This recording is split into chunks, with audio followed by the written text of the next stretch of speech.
وعباد الرحمن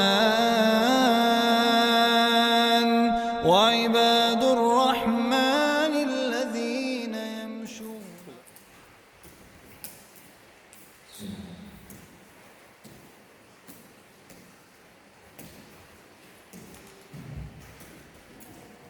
Assalamualaikum warahmatullahi wabarakatuh.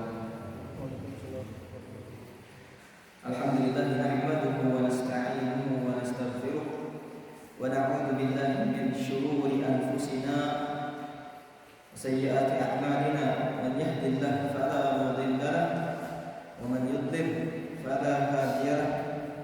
Wa asyhadu an la ilaha illallah wahdahu la syarika lahu wa asyhadu anna Muhammadan abduhu wa rasuluh sallallahu alaihi wa ala alihi wa ashabihi wa tabi'in wa tabi'it tabi'in wa man tabi'ahum bi ihsanin ila yaumiddin. Ya ayyuhalladzina amanu taqullaha haqqa tuqatih wa la tamutunna illa wa antum muslimun. Amma ba'd. Ikhwani fid din, hadana Allah wa iyyakum kaum muslimin. Alhamdulillah, kita memuji syukur kehadirat Allah atas segala kenikmatan yang Allah limpahkan kepada kita, terutama nikmat hidayah, nikmat yang paling mahal. Salawat serta salam semoga terlimpahkan kepada junjungan kita Nabi Muhammad SAW serta keluarga, para sahabatnya, serta kepada umatnya hingga akhir zaman. Mudah-mudahan kita termasuk umatnya yang meniti di jalannya. Amin. Ikhwan fillah, a'azzana Allah wa iyyakum. Fa ahlan wa sahlan wa marhaban bikum fi hadhihi al-halaqah, fi hadhihi as-silsilah. Selamat datang kami ucapkan kepada tulabul ilm, para penuntut ilmu. Fa'ahlan wa sahlan wa marhaban biwasiyyati Rasulillah sallallahu alaihi wasallam. Selamat datang kepada para penuntut ilmu, penuntut wasiatnya Nabi sallallahu alaihi wasallam. Karena ilmu itu mahal. Ilmu itu mahal. Ya. Fal ilmu jawharun latif. Ilmu itu laksana permata yang indah. La yasluhu illa lil qalbin nadhif. Ya. Tidak pantas ilmu itu ditempatkan kecuali di tempat yang bersih, hati yang bersih. Emas antum tidak mungkin taruh di tempat sampah. Emas, mutiara, dan yang semisal yang mahal, berharga, ditempatkan di tempat yang bersih. Maka ilmu lebih utama daripada perhiasan-perhiasan. Perhiasan kenikmatannya hanya di dunia manfaatnya, sedangkan ilmu manfaatnya sampai akhir zaman, sampai hari akhir, hari kiamat. Dan juga ilmu merupakan warisan peninggalan para nabi. Karena para nabi tidak mewariskan harta, lam yuwarithu dinar wala dirhaman. Akan tetapi para nabi mewariskan apa? Ilmu. Warathul ilmu. Maka barang siapa yang mengambil ilmu, sungguhnya dia mengambil warisan yang banyak.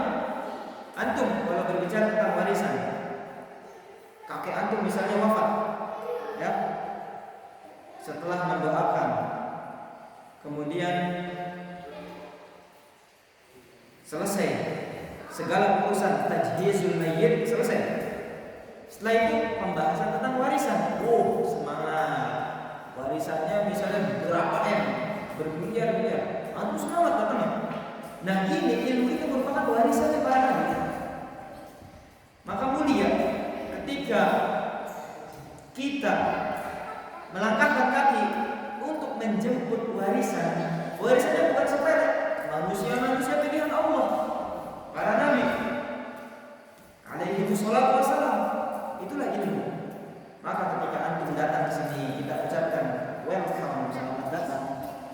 ikhlaskan niat antum, luruskan niat. Ya, luruskan niat antum dalam hati, ikhlas. Apa sih yang dimaksud dengan ikhlas? Kalau secara bahasa, ikhlas itu merupakan tauhidul murad. Tauhidul murad, keinginan yang satu. Cuma satu keinginannya, yaitu apa? Ridhonya siapa? Allah. Ikhlaskan diri, tidak ingin yang lain. Cuma satu, ridhonya Allah. Bukan ingin pujian, bukan ingin snack misalnya, bukan ingin apa? Cuma ingin dengerin dongeng, karena kita kan pembahasan pada malam ini sirah nabawiyah, perjalanan hidup Nabi Shallallahu Alaihi Wasallam. Wah, seru nih kayaknya dongeng, datang. Tauhidul murad, keinginan cuma satu, mencari apa? Ridho Allah, ikhlas. Wa ma umiru illa liya'budullaha mukhlishina lahuddin hunafa. Tidaklah mereka diperintahkan untuk beribadah kepada Allah kecuali dengan apa? Mengikhlaskan diri dalam beribadah. Mengikhlaskan diri mengerjakan agamanya, menunaikan agamanya. Ikhlas. Cuma satu tujuannya ikhlas. Tujuannya siapa? Allah, tauhidul murad. Ya. Makna ikhlas. Maka ikhlaskan diri ketika kita datang. Karena menuntut ilmu itu merupakan ibadah, bahkan ibadah yang mulia. Menuntut ilmu. Seperti yang sudah sering disampaikan oleh ustaz-ustaz. Ya, keutamaan orang yang berilmu dibanding orang yang ahli ibadah itu seperti apa? Laksana bulan dibanding dengan bintang-bintang. Bulan gede cuma satu. Itulah orang yang alim. Sedangkan orang-orang ahli ibadah seperti bintang kecil-kecil, banyak yang ahli ibadah tanpa ilmu, bahkan bisa tersesat. Itulah ilmu. Satu ketika su'ilal Imam Ahmad. Imam Ahmad bin Hanbal rahimahullah ta'ala pernah ditanya, hal talabtal ilma lillah, apakah engkau wahai imam menuntut ilmu itu ikhlas karena lillahi ta'ala, ikhlas karena untuk mengharap ridha Allah saja?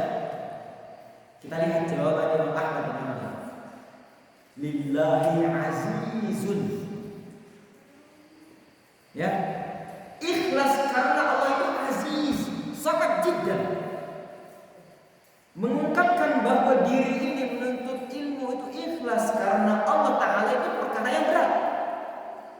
Ya, menyebut diri pribadi ini, kata Imam Ahmad, bahwasanya aku ini ikhlas dalam menuntut ilmu itu perkara yang berat, aziz, sangat jiddan. Walakinnahu syai'un hubbiba ilayya fadhalabtuhu.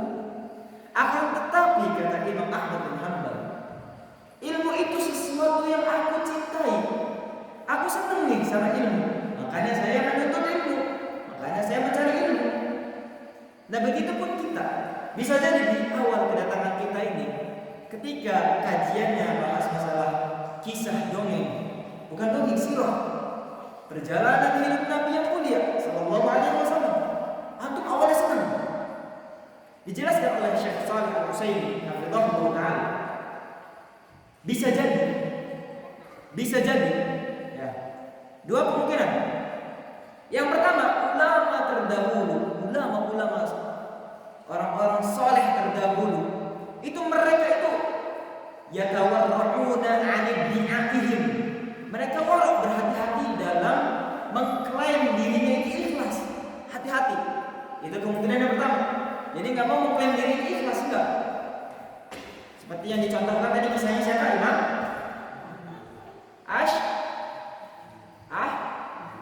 Ahmad bin Hanbal. Rokizu, konsentrasi. Ya. Yang kedua, ada kemungkinan bisa jadi Imam Ahmad bin Hanbal ini memang awalnya cinta dengan ilmu tersebut. Misal pelajaran tentang ilmu hadis.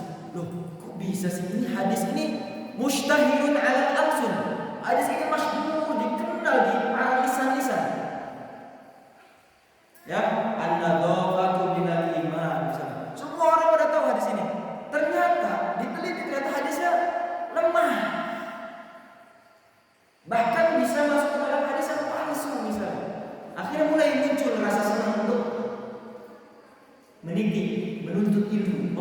terjadi. Bisa jadi awalnya dari senang dulu, akan tetapi di tengah perjalanannya, seiring berjalannya waktu dia terjerumus di kubangan ilmu, dan ilmu itu merupakan tempat yang diberkahi oleh Allah, dilimpahkan sakinah.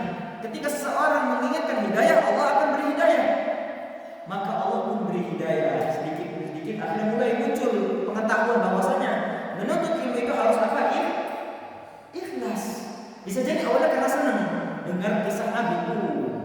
Nabi kita hafal Muhammad bin Abdullah bin Abdul Muttalib bin Hashim bin Abdi Manaf bin Qusay Hasan bin Kilab bin Murrah bin Ka'ab bin Lu'ay dan seterusnya sampai Nabi Ibrahim alaihissalam.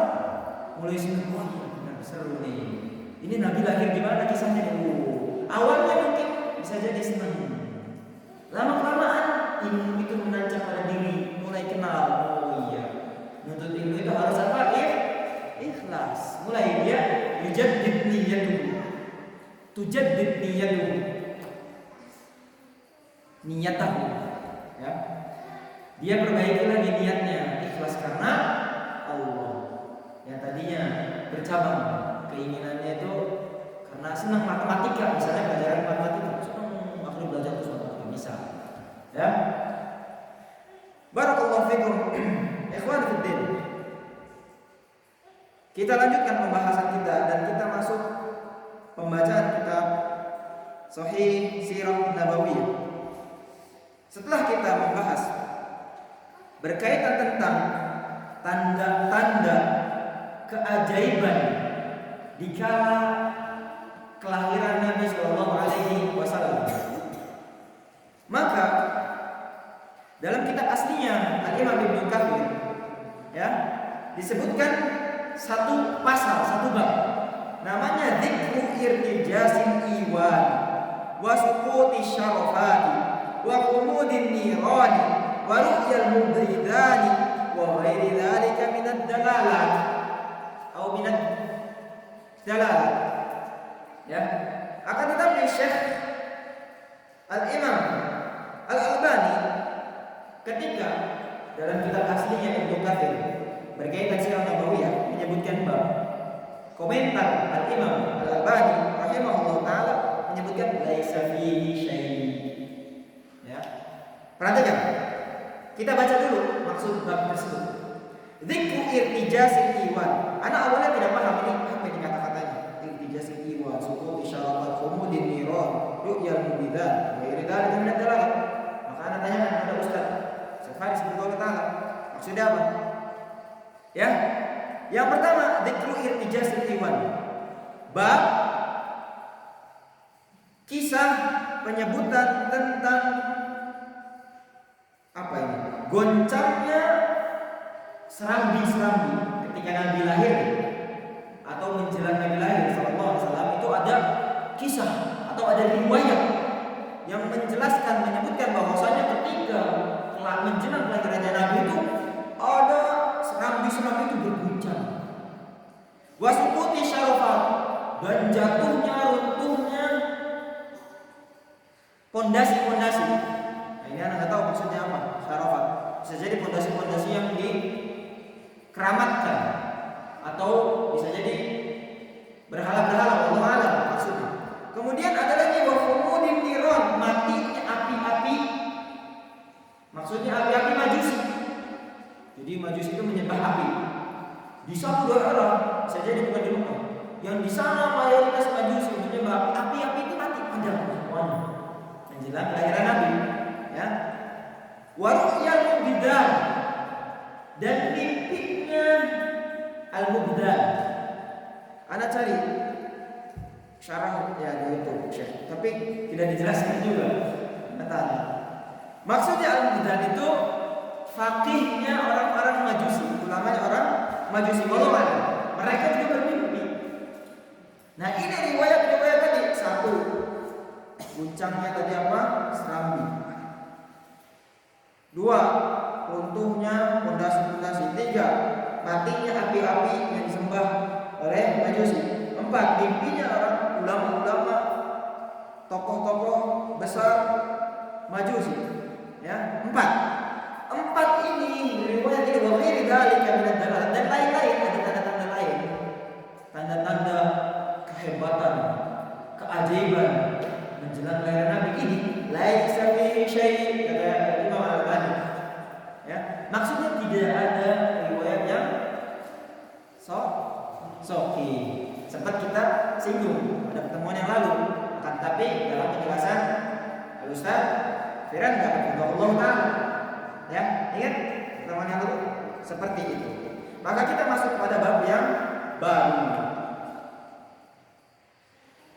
pasal yang baru, dzikru hawadhihi wa muradihi atau wa maradihi alaihi salatu wassalam. Kisah penyebutan, ya, persusuan Nabi sallallahu alaihi wasallam. Kisah tentang persusuan Nabi dan pengasuhnya Nabi sallallahu alaihi wasallam. Akhraj al-Bukhari wa Muslim an Ummi Habibah binti Abi Sufyan annaha qalat. Diriwayatkan oleh Imam siapa? Nah, tadi Anda ngomong. Konsentrasi Rok Yusuf. Imam siapa tadi yang bilang? Ahmad bin Hanbal, Masya Allah. Sudah ketinggalan kereta jauh. Kita udah nyampe Jakarta, itu masih di Perujakan. Akhrajal Bukhari wa Muslim. Riwayat siapa? Bukhari, Muslim. Syekhon, dua syekh besar. Barakallahu fiik. Ya. Dari Ummu Habibah binti Abi Sufyan. Beliau radhiyallahu taala anha qalat, berkata, "Ya Rasulullah, wahai Rasulullah." Dari Ummu Habibah, ya. Ankih ukhti binta Abi Sufyan. Nikahilah saudariku binti Abi Sufyan, anaknya Abu Sufyan. Ummu Habibah anaknya Abu Sufyan. Nah, Rasulullah SAW disuruh menikahi saudarinya siapa tadi? Ummu Habibah. Wali Muslimin, dan dalam riwayat Muslim disebutkan namanya Izzah binti Abi Sufyan. Ummu Habibah bilang, ya Rasulullah, wahai Rasulullah, nikahilah saudariku. Nikahilah saudariku. Ummu Habibah jadi siapa yang Nabi? Siapa yang Nabi? Ismail. Istri, ya.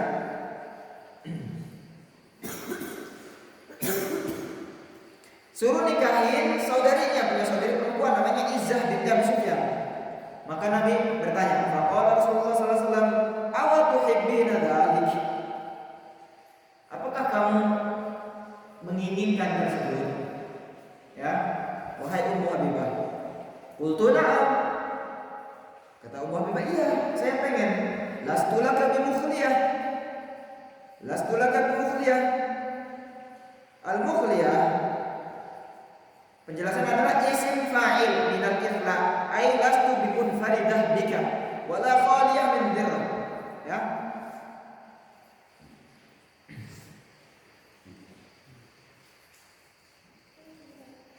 Artinya saya tidak akan sendiri lagi. Saya tidak akan sendiri lagi. Tidak akan kesepian. Ya. Karena ditemenin siapa tadi? Saudarinya. Ya. Nabi suruh nikahin saudarinya.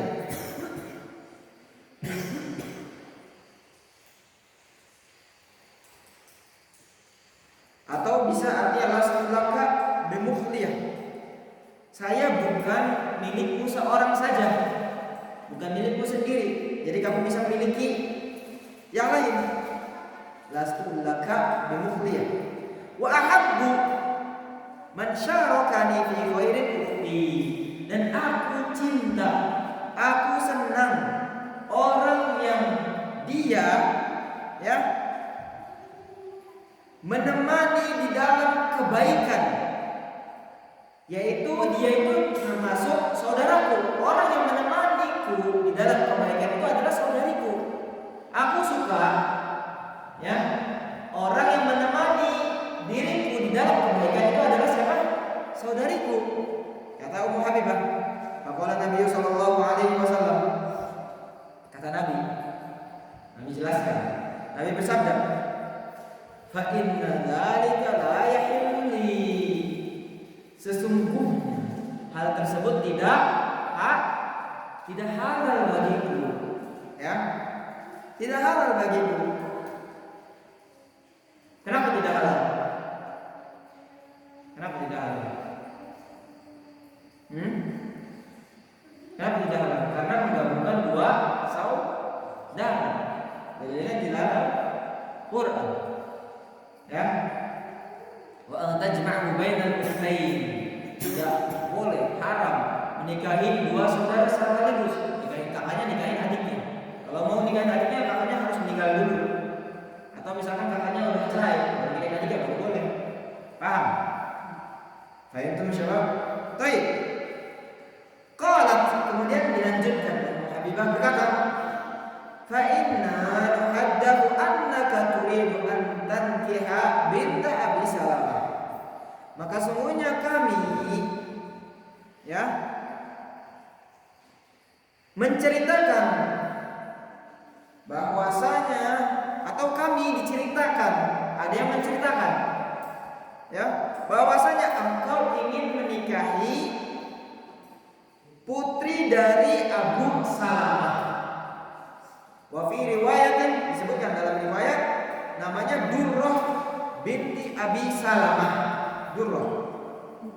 Qala, Nabi bertanya, binta Ummi Salamah, putrinya Ummu Salamah yang kamu maksud?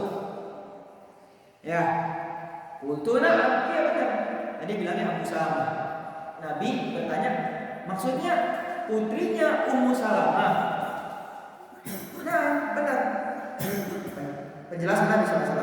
Maka Nabi qala bersabda, innaha law lam takun rabibati fi ajri ma halat li. Innaha libnatu akhi min ar-radha'ah. Kata Nabi SAW, sesungguhnya seandainya dia di sini siapa? Tadi siapa?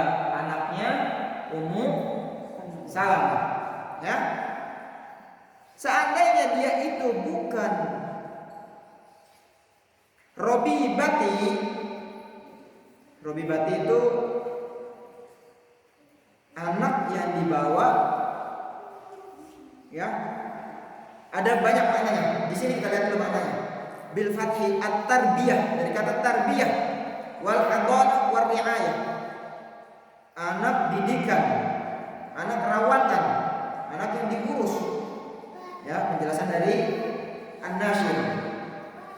Akan tetapi Robibah bisa maknanya Allah Ta'ala alam perempuan yang dibawa oleh istri biasa. Ketika kita menikahi seorang wanita, wanitanya janda, punya anak perempuan, itu Robibah. Wallahu a'lam. Ya.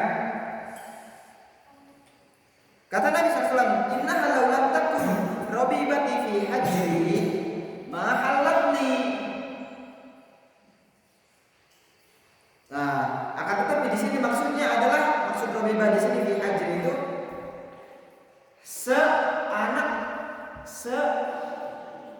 pengurusan yang diurus sama-sama satu ibu, misalnya dirawat bareng atau sepersusuan. Makanya Nabi menyebutkan mahalan dia tidak halal. Dalilnya apa? Kalau anak sepersusuan itu tidak halal. Contoh, Rehan waktu kecil disusuin sama misalkan ibunya Soleh, maka Rehan jadi saudara sepersusuan. Boleh nggak Rehan menikahi Soleh punya saudari perempuan? Boleh nggak? Tidak boleh. Minar radha'ati, Mudah-mudahan dari ingatnya. Di surat An-Nisa yang hurrimat alaikum panjang. Wa akhwatukum minar radha'ah, dan saudara-saudara sepersusuan itu haram, enggak boleh dinikahi. Seperti itu, ya. Innaha, sesungguhnya anaknya Ummu Salamah yang tadi disebutkan dalam riwayat namanya Durrah, ya. Innaha libnatu akhi minar radha'ah. Dia itu anak saudara sepersusuan saya. Arda'atni wa Aba Salamah Huwaibatu. Aku dan Abu Salamah itu saudara sepersusuan. Yang memberikan susunya itu siapa? Suwaibah. Jadi di sini kita dapat satu poin. Siapa wanita yang menjadi ibu susuannya Nabi SAW? Siapa tadi? Suwaibah satu. Harusnya yang pertama bukan Suwaibah dulu, siapa? Ibunya sendiri. Ibunya Nabi siapa? Aminah. Baru ini yang kedua, dapat 2 poin. Yang kedua siapa? Suwaibah. Fala tu'ridunna 'alayya banatikunna wala akhwatikum. Maka jangan engkau memaksakan kehendak, jangan engkau berikan, jangan engkau tawarkan aku menikahi anak-anak kalian atau saudara-saudara kalian. Tadi kan nawarin siapa? Saudaranya. Ya. Misal istri anak punya adik perempuan, istri anak nawarin adiknya nikahin yang kamu. Boleh enggak? Enggak boleh, haram. Ya. Bisa jadi kejadian ini, ya, Ummu Habibah ini belum paham ilmu. Setiap kejadian ada hikmah. Turunlah syariat bahwasanya menikahi saudara, menggabungkan 2 saudara langsung boleh enggak? Tidak boleh, haram. Wa antajma'u bainal ukhtayn. Tidak boleh. Itu saudara. Kemudian banatikunna, anak-anak kalian juga. Maksudnya anak sepersusuan. Nih saya saudara sepersusuan. Nah, ini suruh nikahin anaknya, tidak boleh. Ya. Wallahu taala a'lam. Zadal Bukhari. Al-Imam Al-Bukhari menambahkan, qala Urwah berkata, wa Thuwaibatu maulatu li Abi Lahab a'taqaha. Adapun Thuwaibah yang menjadi ibu susunya Nabi sallallahu alaihi wasallam, disebutkan bahwasanya beliau adalah budaknya Abu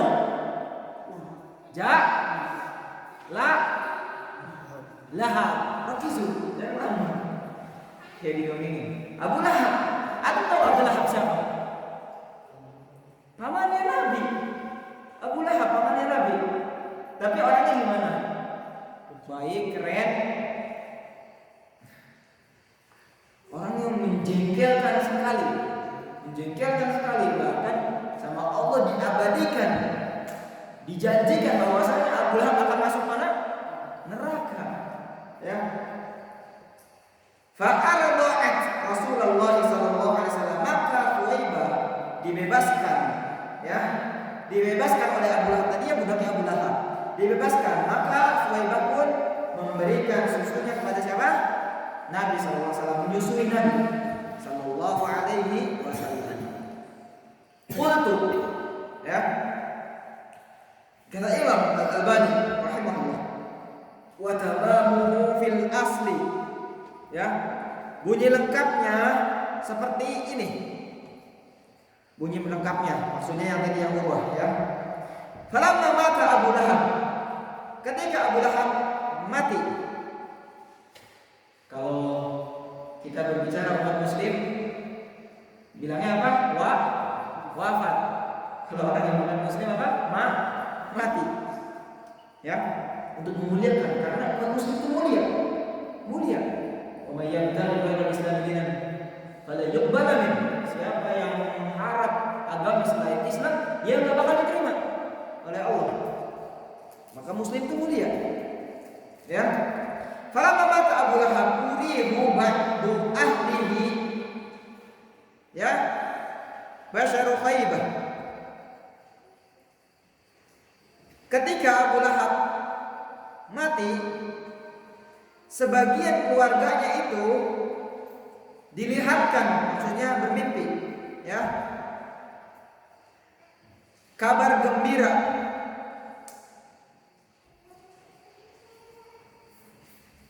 Faqala lahu madza laqita, maka ditanyakan, apa yang kamu lewati? Faqala Abu Lahab.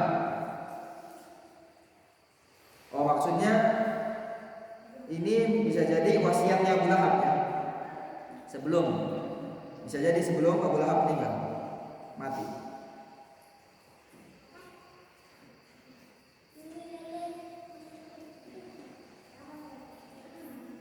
Afwan, perhatikan.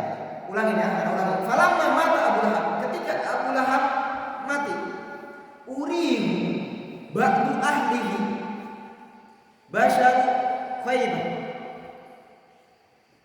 Sebagian keluarganya Abu Lahab bermimpi melihat dia, ya. Diperlihatkan dia di sini maksudnya Abu Lahab bermimpi bahwasanya Abu Lahab merasa senang, ya. Faqala lahu madza laqita, maka ditanyakan, apa yang engkau lewati? Mungkin ini dalam mimpinya, ya, Allah a'lam. Apa yang terjadi? Kok bisa engkau merasa senang si Abu Lahab? Jadi keluarganya bermimpi ketemu siapa? Abu Lahab dan kondisi siapa?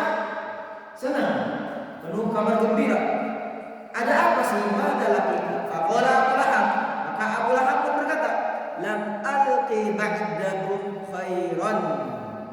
Aku tidak pernah menemukan kebaikan setelah meninggalkan kalian, kecuali apa? Ghaira anni suqitu fi hadhihi bi'itaqati Khuwaybah. Kecuali aku sama sekali, aku tidak pernah merasa senang setelah meninggalkan kalian, kecuali aku ini, ya, diberi minuman dari sebab pembebasan budakku. Siapa namanya? Khuwaybah. Jadi maksudnya di keluarganya, ketika Abu Lahab meninggal dunia, sebagian keluarganya bermimpi bertemu Abu Lahab dalam kondisi apa? Senang, penuh kabar gembira. Bertanya, kenapa sih wahai Abu Lahab?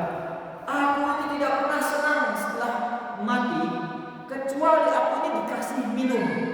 Aku ini diberi minum dengan sebab aku ini bisa diberi minum itu karena aku membebaskan budakku. Namanya siapa? Khuwaybah, ya. Wa asyara ila an-naqrati allati bainal ibhami wallati taliha minal asabi', ya.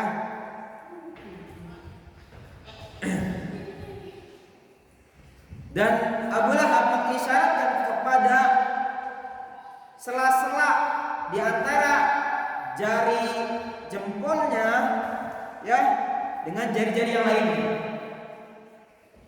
ya. Seperti itu.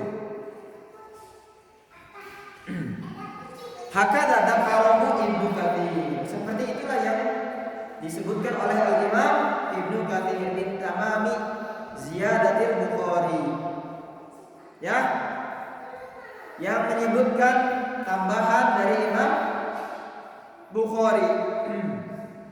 Walakin laisa indahu qawluhu, akan tetap dikata Imam Al-Albani, ya, itu Imam Bukhari itu tidak menyebutkannya, bukan dalam riwayat Imam Bukhari, tidak menyebutkan wa asyara ila naqrah. Imam Bukhari tidak menyebutkan apa? Mengisyaratkan ke sela-sela ibu jari dengan jari selanjutnya. Ila akhirih. Wa inna ma hiya fi riwayatil Ismaili. Perhatikan komentar Imam Al-Albani. Teliti dalam masalah hadis riwayat. Imam Ibnu Qadir membawakan riwayat Imam Bukhari panjang. Ternyata maksudnya ini lafaz-lafaz setelah yang tadi teliti. Ini sesuai riwayat siapa? Imam Bukhari. Akan tetapi didapatkan hal tersebut, lafaz tersebut, ya, adanya di mana? Riwayat Ismaili, ya, di dalam riwayat Ismailiyah. Kama dzakarahul Hafidz Ibnu Hajar, sebagaimana dijelaskan oleh Imam Al-Hafidz Ibnu Hajar Al-Asqalani. Ya. Kata Imam Al-Albani, wa inna ma hadaftu hadhihi ziyadah. Aku menghapus tambahan ini yang tadi nakroh. Tadi kan disebutkan lafaznya dalam kitabnya. Kemudian ini komentarnya. Aku menghapus tambahan tersebut di anak alaisan ala syartina, karena hal tersebut, tambahan tersebut tidak termasuk syarat-syarat kami. Fa innaha awwalan, ya, karena sesungguhnya yang pertama tidak memenuhi syarat kami. Kan kita bahas kitab Sirah Nabawiyah ini, hadis-hadisnya dipilihnya apa yang sahih riwayatnya. Yang pertama, mursalatun min qibali Urwah. Yang pertama, tambahan tersebut mursal hadisnya dari sisi sahabat Urwah, dari Urwah. Wallahu a'lam, Urwah ini sahabat atau bukan? Intinya mursal dari Urwah. Kemudian wadani, yang kedua, annahu law farada thubutu waslihi ila ar-ra'i fa huwa majhul. Kalau, ya, kalau memang seandainya benar dan sampai kepada perawi atau ar-ra'i, kepada orang yang bermimpi, ya, kalau benar itu sampai pada orang yang mimpi, fa innahu majhul. Nah, orang yang mimpi ini apa? Majhul. Siapa yang mimpinya? Tidak tahu. Orangnya tidak tahu, tidak jelas. Cuma bilang di antara keluarganya bermimpi. Tidak jelas disebutkan namanya. Itulah kehati-hatian dalam beragama. Paham? Ya? Supaya otentik, valid. Ketika kita menceritakan walaupun sekedar kisah, jangan kita mengisahkan kisah yang dusta. Maka ana haditsan yuftara walakin tasdiqal ladzi baina yadayhi. Kisah-kisah yang Allah ceritakan dalam Al-Qur'an itu bukan dongeng belaka, kisah nyata, benar. Begitupun kita seharusnya jangan percaya kisah-kisah yang apa, Rehan? Bolong. Bohong, ya. Seperti itu. Perhatikan, ini pelajaran juga bagi kita, faedah penting agar kita hati-hati, ya. Ada, fadhal al-muadzin. Alhamdulillah. Wassalatu wassalamu ala Rasulillah wa ala alihi wa sahbihi wa man wala, amma ba'd. Ikhwani fi din, a'azzani Allah wa iyyakum. Antum, ana, kita semua sama-sama tulabul ilm, menuntut ilmu. Ya. Antum menuntut ilmu, ana juga menuntut ilmu. Sama. Bukan manusia yang tahu segala hal. Ustaz bukan tahu segala hal. Manusia yang tahu segala hal itu siapa? Manusia pertama yang tahu segala hal, Nabi Adam alaihissalam, tahu segala hal. Wa 'allama Adam al-asma'a kullaha. Nabi Adam diajarkan semua nama-nama, bahkan malaikat pun tidak tahu, ya. Sama, kita sama-sama belajar, Anda juga belajar. Suatu ketika Imam Ahmad bin Hanbal pernah sedang sudah seorang alim ulama duduk majlis, masih nulis pakai pena. Dan ditanya Imam Ahmad, Imam Ahmad, Anda imam kok masih menuntut ilmu nulis? Kata Imam Ahmad bin Hanbal, menuntut ilmu apa? Gimana? Minal mahbarati ilal makbarah. Ya. Menuntut ilmu itu dari pena itu sampai ke kuburan sampai akhir hayat.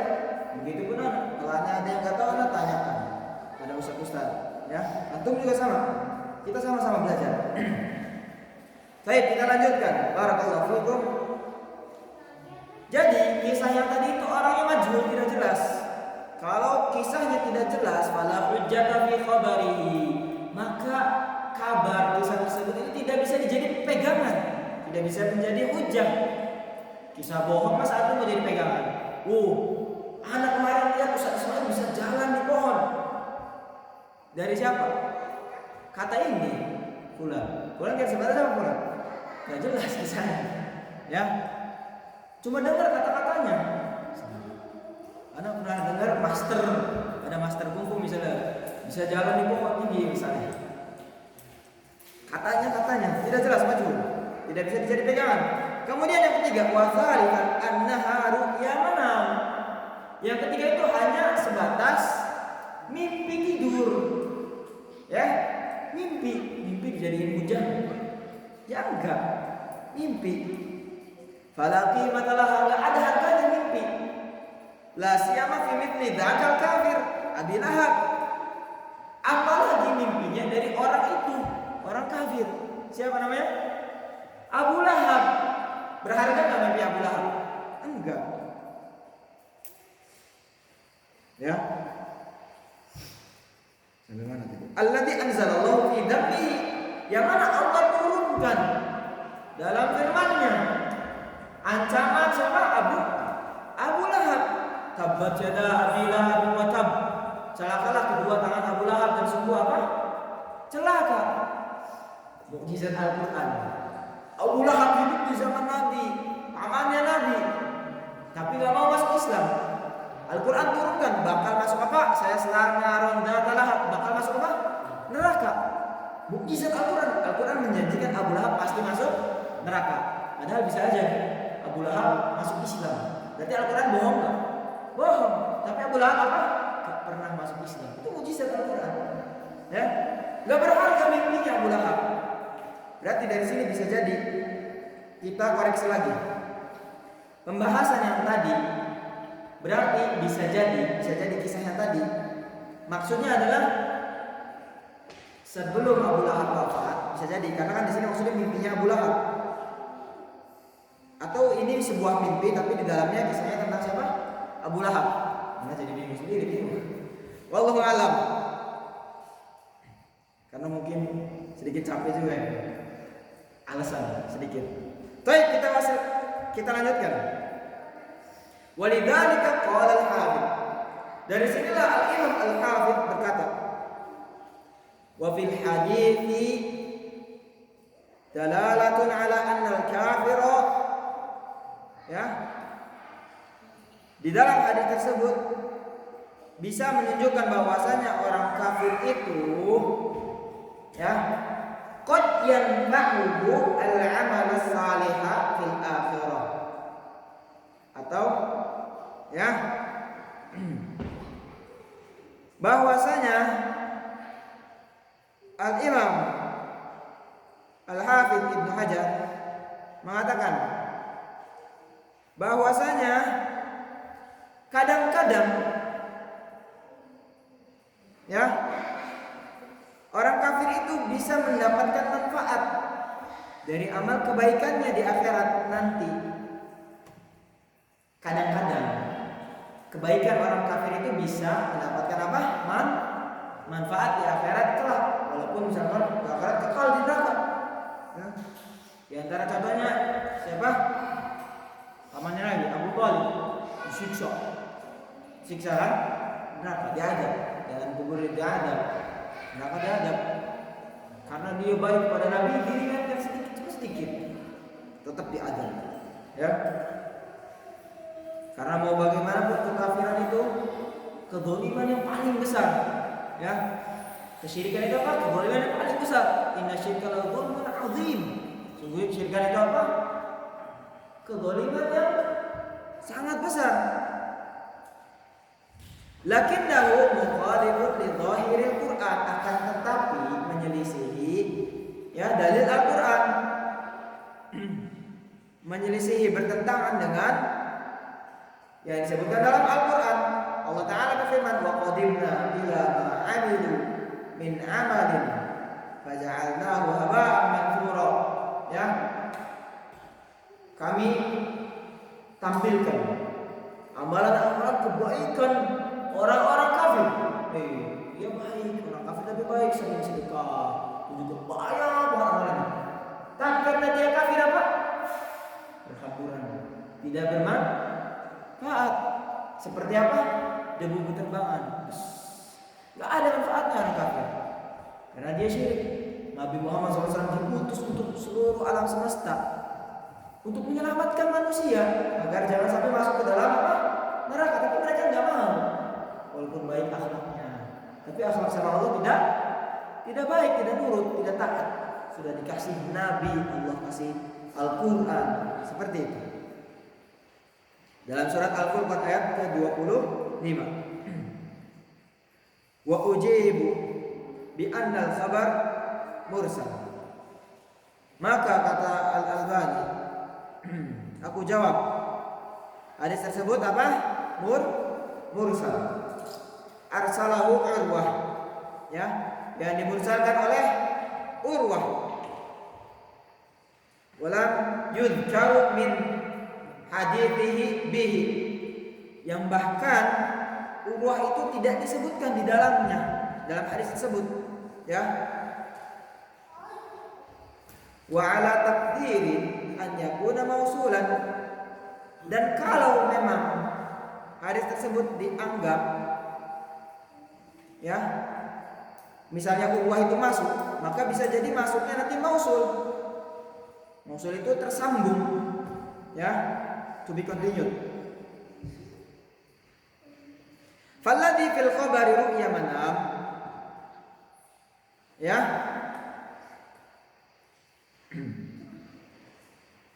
falladhi fil khabari ru'ya manamin fala hujjata fi. Kabar tentang mimpi tidak bisa dijadikan apa? Hujjah, pegangan. Wala'alla alladhi ra'aha lam yakun idzaka aslam ba'd. Bisa jadi, ya, bisa jadi mimpinya itu sebelum masuk Islam. Bisa jadi mimpinya itu sebelum masuk Islam orangnya. Fala yuhtajju bihi, maka tidak bisa dijadikan pegangan dalil.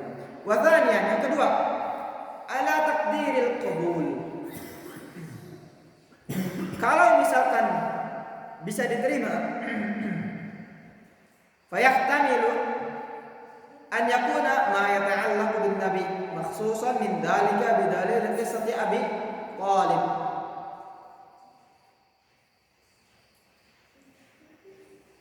Ya, maka diperkirakan cerita tersebut merupakan salah satu kekhususan Rasulullah Sallallahu Alaihi Wasallam, yakni berkaitan dengan Nabi yang khusus, dengan dalil,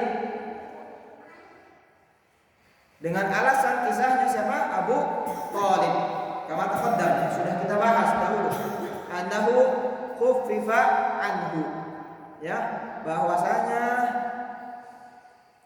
Abu Thalib berpindah dari siksaan yang pedih kepada siksaan yang agak ringan, ya. Fa nuqila minal ghamarati ila ad-dahdah, ya, dipindahkan dari siksaan yang berat ke siksaan yang lebih ringan, Abu Thalib, sebagaimana disebutkan dalam hadis, dalam riwayat, ya, yang dikisahkan oleh Nabi SAW. Kita selesaikan komentarnya Syalbani dulu, ya, sedikit lagi. Wa amma ma dzakarahu Syekh Abu Zahra, balik lagi ke awal lagi. Antum ingat ke Abu Zahra siapa? Lupa. Jadi, ana tanya, alasan Al-Imam Al-Albani menuliskan, memaparkan, memilih kitab Sirah As-Sahih Nabawiyah, sirah perjalanan hidup Nabi yang sahih itu, yang diambil dari kitab yang ditulis oleh Imam Ibnu Katsir, tapi diambil sahihnya aja, itu alasannya kenapa? Karena ketika Syekh Albani lagi safar sakit, ingat nggak? Tiba-tiba nemu buku yang ditulis oleh siapa? Abu Zahroh. Di buku itu tercampur semua kisah-kisah yang serampangan. Ada kisah bohongnya tentang sirah nabawiyah, ya kan? Ada yang kisahnya bermacam-macam. Makanya ini lihat, balik lagi. Wa amma ma dzakarahu Syekh Abu Zahroh. Adapun yang disebutkan oleh Syekh Abu Zahroh, anna Thuwaibah kanat awwalu man a'lama Aba Lahab biwiladati ibni akhihi Muhammad. Ya, bahwasanya Thuwaibah adalah orang pertama yang ngasih tahu Abu Lahab tentang kelahiran ponakannya. Ponakannya Abu Lahab udah lahir, namanya siapa? Muhammad sallallahu alaihi wasallam. Fa'ataqaha, makanya Thuwaibah itu dibebaskan dari budak. Ya, di hadhil busyral karimah, karena sebab kabar gembira yang mulia Nabi sallallahu alaihi wasallam lahir. Famimma la asla lahu fi riwayah. Ya. Pernyataan tersebut itu tidak ada dasarnya dalam riwayat. Jadi Abu Zahroh menjelaskan bahwasanya Thuwaibah dibebaskan itu karena kasih tahu Abu Lahab, tapi tidak ada riwayatnya. Maka kita harus berhati-hati dalam berucap, dalam membawakan satu kisah, dalam membawakan hadis. Riwayatnya benar ini asli enggak, jangan sembarang. Kalau sembarang pasti lemah, tidak bisa jadi pegangan. Ya. Wa inna ma 'allaqahu al-mu'allif ta'liqan biduni sanad. Akan tetapi mu'allif ya mengomentari, maksudnya ini komentar untuk mu'allif dari pengarangnya bahwasanya hal tersebut tanpa sanad. Wa inna ma 'allaqahu al-mu'allifu ta'liqan biduni sanad. Akan tetapi ya mu'allif hanya sebatas memberikan ta'liq, komentar, tapi komentar tanpa sanad. Sallallahu alaihi wasallam ala nabiyina Muhammadin wa ala alihi wa sahbihi ajma'in. Insyaallah pada pertemuan yang akan datang akan kita bahas sedikit nama-nama yang memberikan menyusui Nabi sallallahu alaihi wasallam. Nafati berdoa kafaratul majlis. Subhanakallahumma wa bihamdik asyhadu an la ilaha illa anta astaghfiruka wa atubu ilaik. Assalamualaikum warahmatullahi wabarakatuh. Waalaikumsalam.